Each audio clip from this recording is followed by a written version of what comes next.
ยอด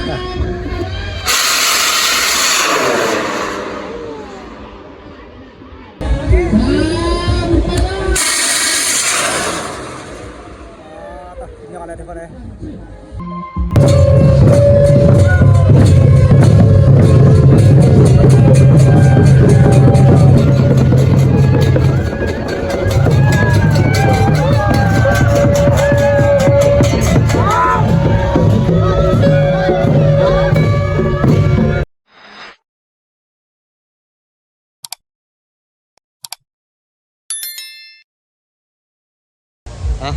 ทักทายสบายดีและสวัสดีพ่อแม่พี่น้องทุกคนที่เข้ามาติดตามเลยครับส้มสบายดีย่ำสายๆทุกคนเลยวันนี้กามาลิ้นบุญทุกคนมาลิ้นบุญบ้านกุดซุ่งเมืองอัศพรแขวงสวรรณเขตทุกคนเลยนี่ก็เป็นบ้านเขาเองทุกคนวันนี้มาในฐานะสายตูดทุกคนเดี๋ยวสิไปหาเลาะหาหมู่ทุกคนเลยเลาะหาลิ้นเดี๋ยวสิพาเลาะลิ้นบุญทุกคนเดี๋ยวไปเบิ้งไปส้มน้ำกันทุกคนเลย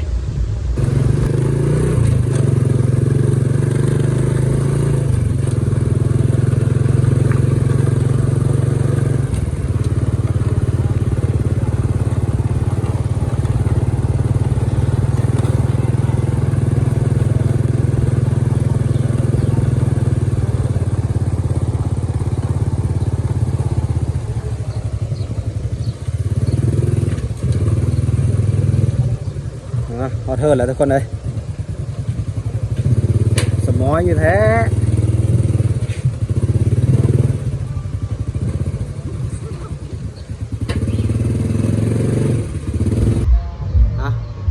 มาฮอเทิร์นกับผมมีเพื่อทุกคนเลย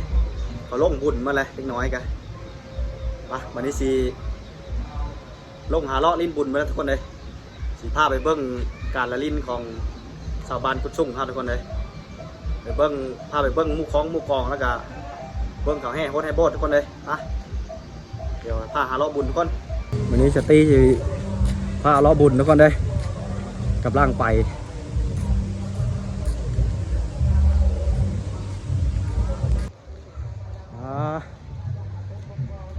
มิดสมอยอยู่แท้เถอะแกสมอยอยู่แท้ว่ะตู้บดังเลยเปิดแม่ตูน่ะไปหาล้อลิ้นกันเด้อหาล้อลิ้นกันย่างได้หากระบะฮอด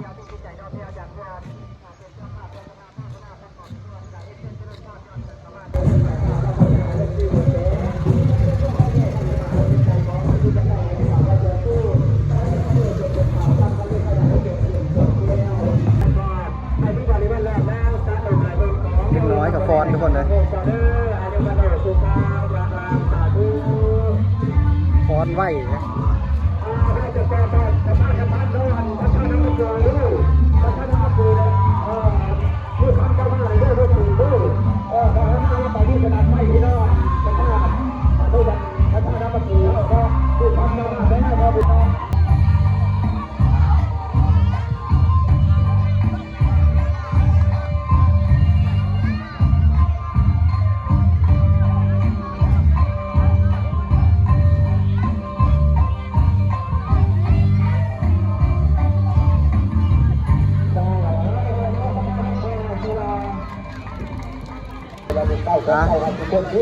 น้องน้อยนักเทศฟ้อนแล้วล่ะครับ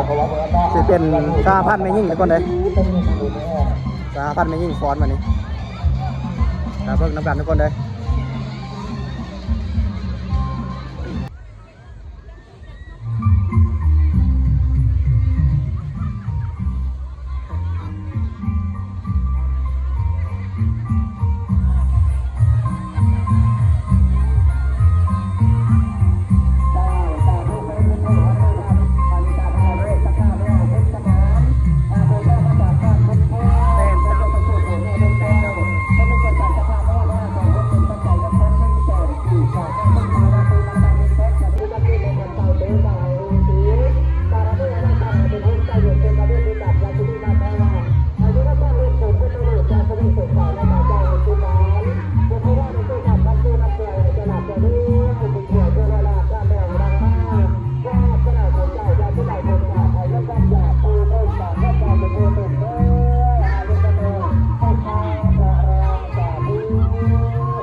ที่เจ้าคือว่ามาที่เจ้าหน้ามาที่เจ้าโซ่ที่มาเล่นเข้าตามต้องถึงหน้าก็บริหารมาสองอันที่ตาที่กระลุ่มขนาดที่ถูกการไปแล้วทำแล้วแก้วโซ่กันเอาเป็นการโอ้โหแก้วขบวนการหน้าคือว่าเดือดตาแสวงหาบริษัทเอาไม่เคยเอาตัวไม่ว่าตาไม่ว่าตาไปตามผู้บริการเพราะต่อเส้นนะหลังจากเบิ้งกับฟอนแล้วก็มาเลาะเบิ้งบุญกันทุกคนเลยมาเลาะเบิ้งห้างบั้งไฟก่อนนี่ก็เป็นห้างบั้งไฟทุกคนเลยอยู่แคมป์วัดนี่แหละ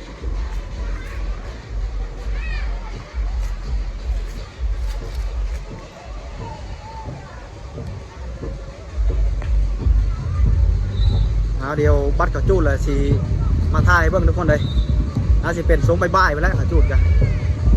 ไปหาเลาะลิ้นก้อนทุกคนเลยวันนี้นะยายน้ำก้นนะครับอ้อยเย็นหวานก็ได้คือว่าคนกับวลายมาเลยได้ปีนี้นะตัวน้อยกว่าทุกๆปีทุกคนเลยผู้ช่วยข้าราชการมาพูดมาฮอขออำนาจตัวนี้อำนาจขับผู้ชื่อขอให้ผู้ชุมอยู่ชาติใจความดีให้ที่สิ่งที่ท่านจากที่นี่กันด้านให้นี่เพื่อนที่ด้านหลายหลังในคนชาวสาถึงเอาดอกเลยร้อยบาทจ่ายรับเยอะเอาคนหลายทุกคนเลยผมต่อไปครับไม่เจอใครเลยมันเป็นเรื่องมาเรื่องเอาเรื่องงานตรงกลางเลยเขาการเรื่องมันเรื่องมาพ่อกันต่อไปในตอนประตูใครไปดูก่อนครับเป็นไงเนี่ยมาผิดแก้ผู้ชื่อหรืออนุวันหูทุกการพลังกันยืนจ้าทูกเป็นตัวทานจ้าตัวนี้จากที่ได้ที่ไหนเนาะมาปรับตัวเราตัวนี้เป็นกระปุ้นทุกคนเลยได้ที่เท่านี้เนาะเป็นตามาปลูกเพื่อมาด้วยนาด้วยไปจะให้ที่รักเสียด้วยด้วยกันด้วยพวกนี้ที่ให้ที่หัวด้วยด้วยเนาะการที่จะมาสามารถคุณคนบัดอยู่ที่ให้จะมาญาติบุญญาติที่จะได้เนี่ยให้ตัวบ้าน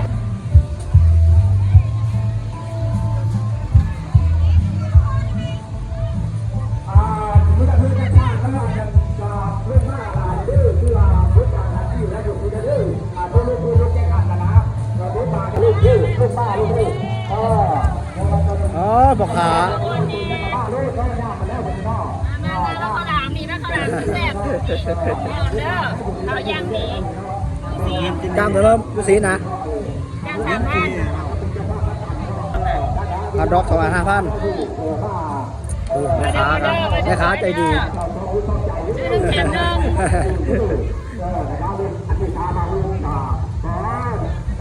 คนโบราณเนาะปีนี้เนาะคนโบราณ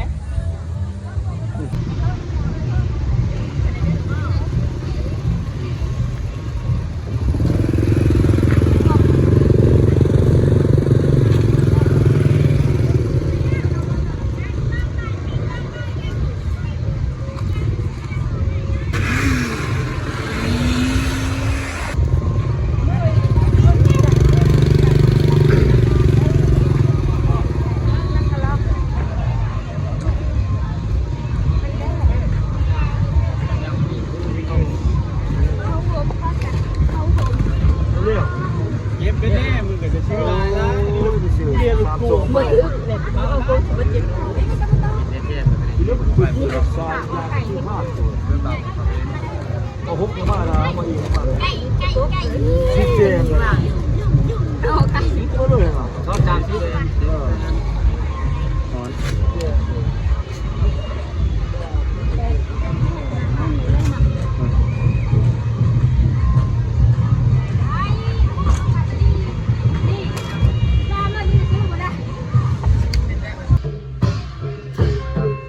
อันนี้ก็ผู้คล้องทุกคนเลยจัดท่าแต่ละบ้านมามีคล้องมีกองอันนี้ก็เป็นมือโฮมทุกคนเลยแต่ละบ้านใกล้เคียงกันเอาคล้องเอากองเอาของตุ้มกองหางมาตีทุกคนเลยมาตีในงานบุญเนี่ยทุกคน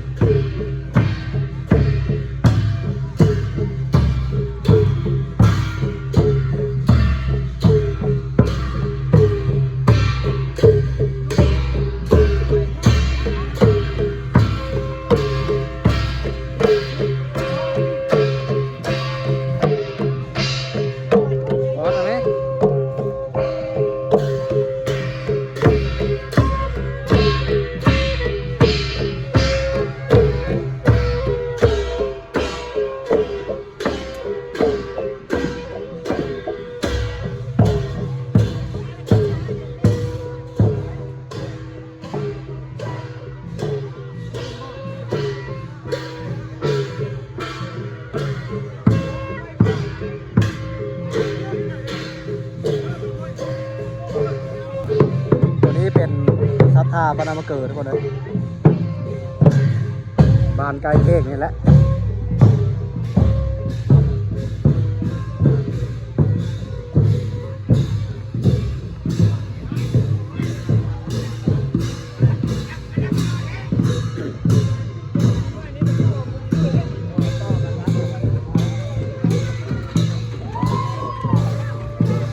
เป็นหมู่อยู่แล้วทุกคนเลยแต่ละบ้านเป็นหมู่อยู่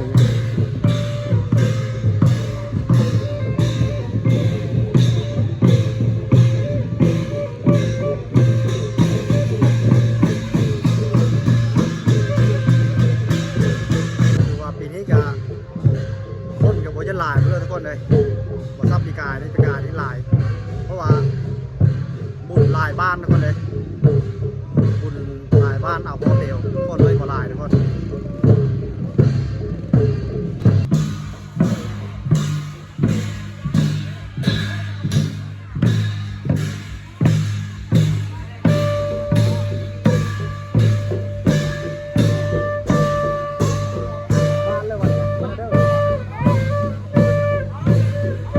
นี่ก็จะเป็นหมู่กองบ้านนาเด้อทุกคน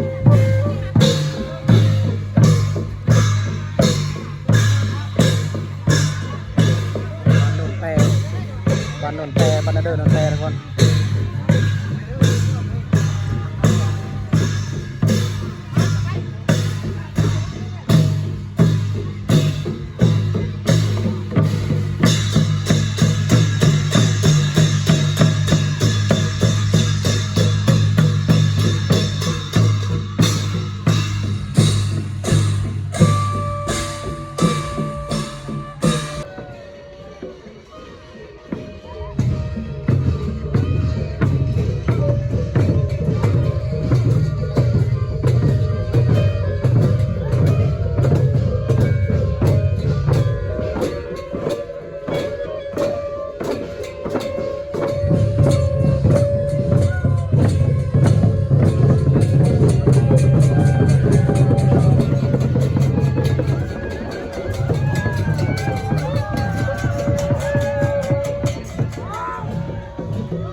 อนนี้จะ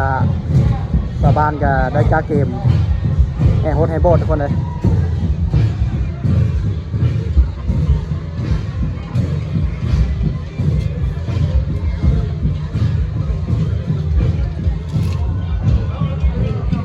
บรรยากาศนี่ของวันคณะอะไรทุกคน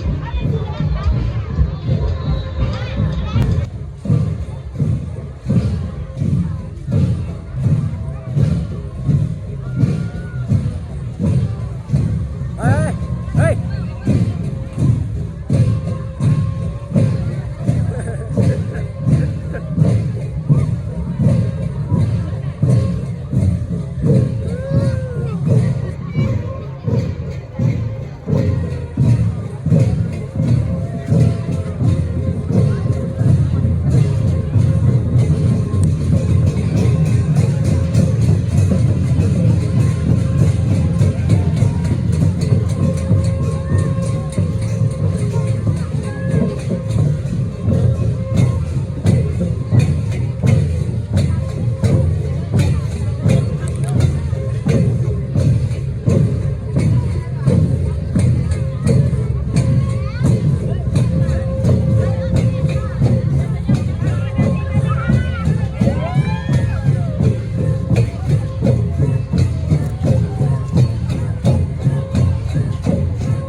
ผู้ปกครองสิได้ห้องแหล่วัดทุกคนเลยบางกลุ่มก็เรากระเบิดทุกคนเลยทำเลิกบางกลุ่มก็ไปหาตีต่อวันนี้ไปเบิ้งขจุดลงไฟกันทุกคนเลย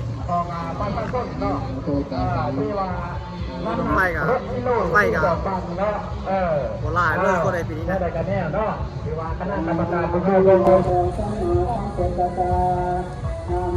เปิดขึ้นไปปีห้าเป็นสาวแม่แก่ก่อน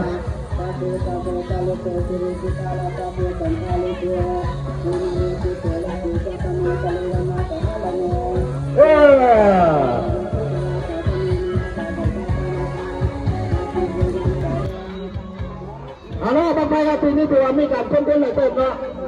เป็นปีที่จะม้วนเฉดเทศว่าปีกายเนาะแล้วปีนี้มันขึ้นปีกายก็ปีนี้ม้วนกว่าว่ะชาพันนอกก็มีแต่เชื่อเลยอย่างเราเป็นแต่หักแต่ลากสามโม่เนาะเป็นแต่ผู้ใดเนาะในงานเนาะในงาน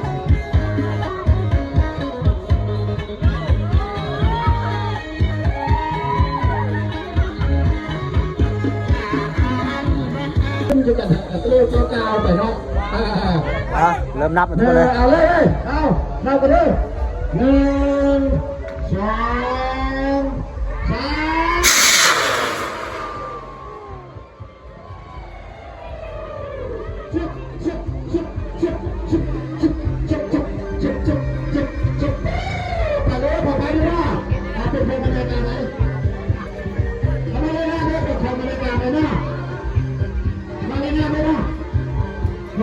โอ้ยเบิกมาได้ทุกคนเลยพอดีตะเว้นเขาลงมาเลยเรื่องภาพกับเจ้าแพทย์เนาะอันนี้เป็นกองเรื่องภาพกับเจ้าแพทย์ด้วยทำไมแนวเลยพยาเรื่องภาพบ้านเนาะกับเจ้าแพทย์เนาะเพื่อนกับตัดแต้มเนาะมีบางใครเนาะมีบางใครบางนึงเนาะมาสวัสดีสวัสดีเนาะเอาเลยตามไปเลยไปคุณเลยตามเนาะไม่ว่าจะเป็น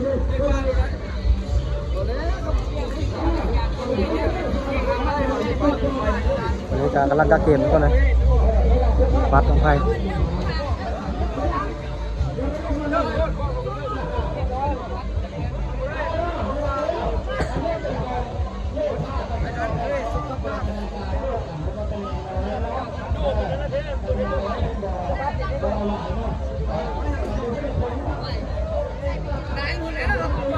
บางทำอิฐเข้าบ้านทุกคนเลย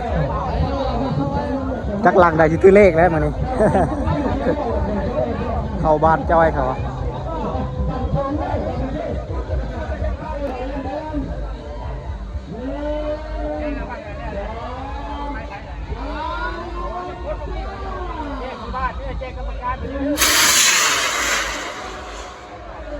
เข้าบ้านคือเก้าทุกคนเลย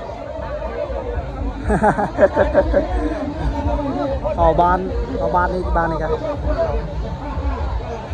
ทีได้ยกเลิกเลยแปลงห้างไหมทุกคนเลย ห้างมันเทงหมดทุกคนเลยเฮ็ดเนิ่นๆแบบจังหน่อยโอเคบังไฟนี่มันคือบังไฟประเพณีทุกคนเลยบังไฟประเพณีแล้วตกลอยไปอันนี้ตกอันนี้ขึ้นเทงทุกคนยามมันเข้าบ้านลงทุกคนเลยลงคือว่าตกตีนบ้านนี่ทุกคนเลยนะตกครับ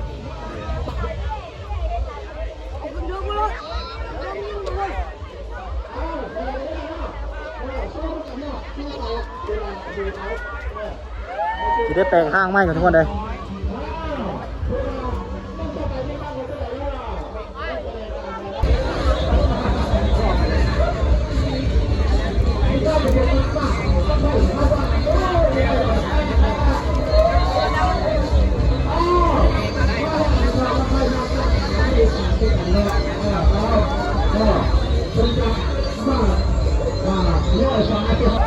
ตัว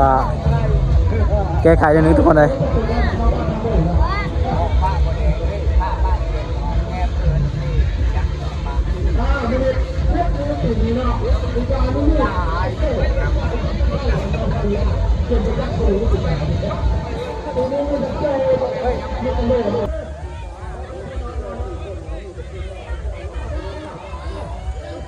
บางที่3กำลังสิมัดทุกคนเลย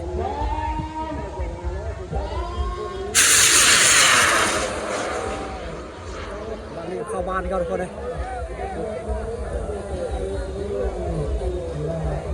ตักสิลิตหรือบ่แหละบางที่3ทุกคนเลย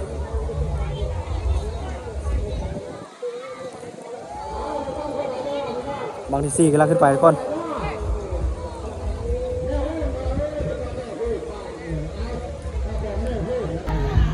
บางนี่ก็ขึ้นเลยทุกคนเลยเอาขึ้นห้างเลยนี่ก็เป็นบั้งไฟ3 โลทุกคน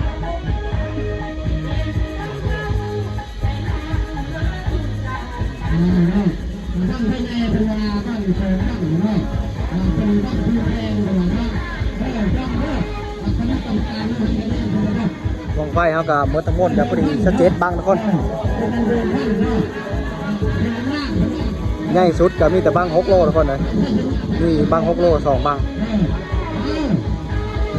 ส่วนลายมีแต่บังน้อย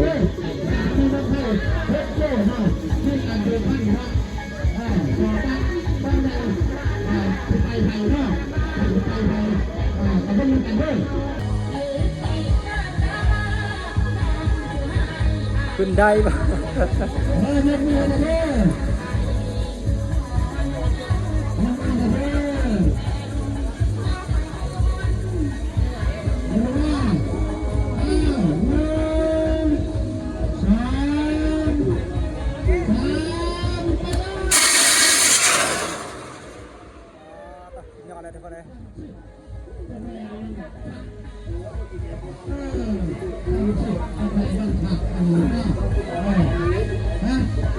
บังไฟใหญ่นะขึ้นเลยทุกคนเลยบังไฟใหญ่สำหรับมือนี้นะบัง6 โลทุกคนเลย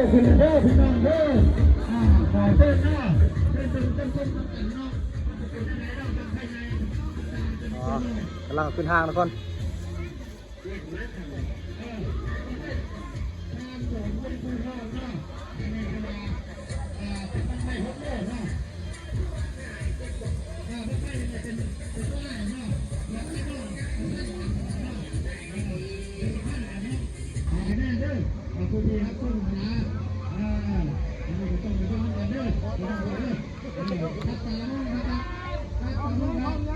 ขาลุ้นทุกคน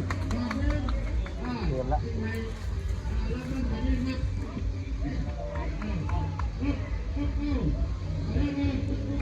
บัง6 โลทุกคนเลยแต่ต้มหมุนอย่างเงี้ย